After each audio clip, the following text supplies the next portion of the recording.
L'espace, son ampleur et la grandeur du passé ne laissent pas indifférents. Les restes d'une école du temps colonial attirent notre regard et notre attention. Une histoire à raconter nous presse. Ne s'agit-il pas d'un passé à déterrer de l'oubli et de l'indifférence des jours et des nuits? Ensemble, vous et Sarai News, nous partageons ces moments de mémoire collective.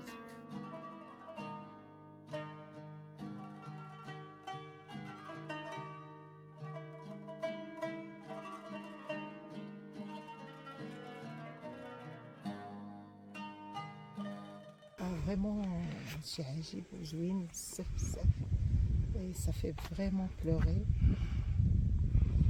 Des vestiges ربما عمجي ما نلقاوهمش, des choses à photographier, à voir leur histoire et si c'est possible bien sûr leur rénovation, parce qu'avec les pluies, les averses, etc., plus rien ne va rester ici. Un pan de l'histoire sera oublié. Et vraiment, c'est dommage. Là, on est devant une école, apparemment une école construite par les Français pendant la colonisation. Attentive, je suis surprise par la splendeur des images, secouée par leur lamentation silencieuse et infinie.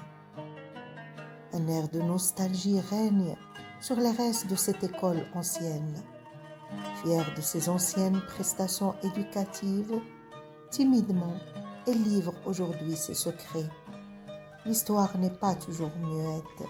Elle parle et rappelle l'esprit et la raison. Chers amis, hommes et femmes, amis de Sarai News, nous sommes en plein cœur du Qsr Atwattay Hammam Tahtani.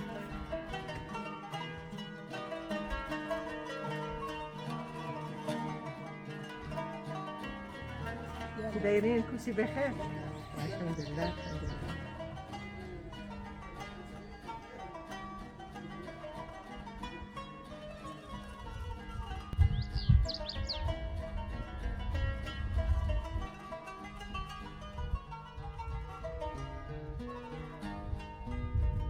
On a rencontré quelqu'un qui a dit qu'il a fait ses études ici. Donc, puisque c'est sur le sol marocain, donc c'est marocain, on n'a pas à dire que ça, c'est une école pendant la colonisation. On n'a pas à avoir honte. La colonisation est un fait. Donc, ce que les colons ont laissé, normalement, on devait quand même prendre soin et peut-être l'utiliser. C'est une belle école avec un bel espace. Donc, ce que les colons ont laissé, normalement, on devait quand même prendre soin.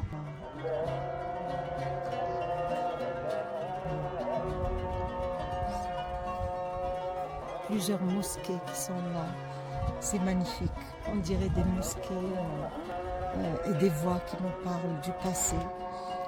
Tout le paysage nous parle, nous interpelle. On a quand même une conscience que les générations futures nous doivent, elles vont nous dire, elles vont nous demander pourquoi. Seules des colonnes demeurent le témoignage d'un pan de l'histoire. Une école nichée au milieu d'une palmeraie et d'un qsar pleure son destin.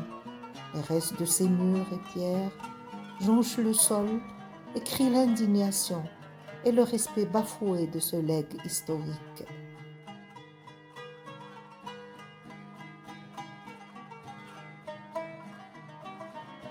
Donc, je trouve vraiment dommage qu'il y a des choses qu'on perd à prendre soin, bien sûr, et à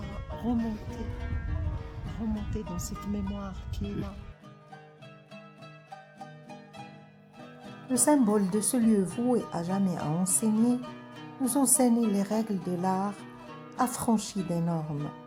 Un tableau artistique incroyable émane de ces colonnes rivalisant avec Ouelili ou Luxor.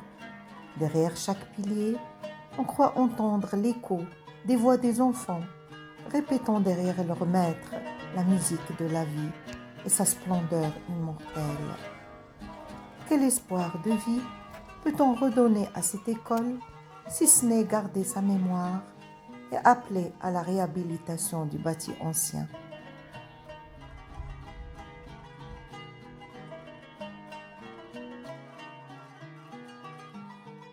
qui nous parlent.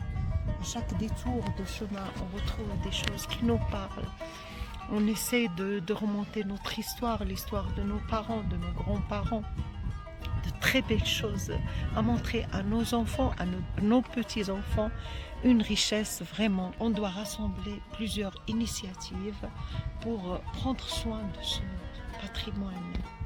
On est dans l'Qsar Tihtanou, à Tsuatay, à des ponts de l'histoire, comme j'ai dit, des choses à explorer et à exploiter. Une histoire derrière nous, mais qui est là, elle nous parle. On doit vraiment susciter le concours du pouvoir public pour aider et bien sûr pour superviser tout ce patrimoine qui est en train de se perdre.